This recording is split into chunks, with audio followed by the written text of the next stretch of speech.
नमस्कार. आज आपण आहे ना, मस्त असं काहीतरी चटपटीत खाण्याची इच्छा झाली म्हणून आज आपण आहे ना, कॉर्न फ्राय करणार आहे. त्याच्यासाठी छान कॉर्न सोलून घेतला, एक कांदाही छान चिरला, टोमॅटो चिरला, अद्रक, लसूण पेस्ट करून घेतली. थोडंसं तेल, तूप टाकून मस्त असं परतून घेतलं.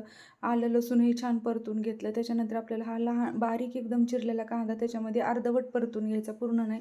त्याच्यामध्ये हा टमाटाही टाकायचा, तोही टमाटा मस्त असा परतून घ्यायचा. चवीनुसार मीठ टाकून छान असं. आणि इकडं कोण आपण उकडून घेतल्या, तुम्हाला जितक्या शिट्ट्या घ्यायच्या तितक्या घ्या. आणि ह्याच्यामध्ये सगळा मसाला टाकून घ्यायचा, चटपटीत करायचं आहे तर थोडासा मॅगी मसालाही टाकायचा. मॅगी मसाल्याने जास्त चव येते.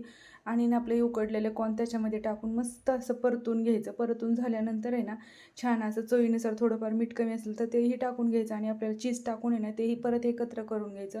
बटरी चव लागते आणि खूप सुंदर लागतं, खायलाही छान लागतं. तुम्ही नक्की करून बघा. असं आवडलं तर लाईक करा, थोडी चवीनुसार कोथिंबीर टाकायची आणि खायचं. असं नक्की करून बघा, तुम्हालाही आवडेल नक्की.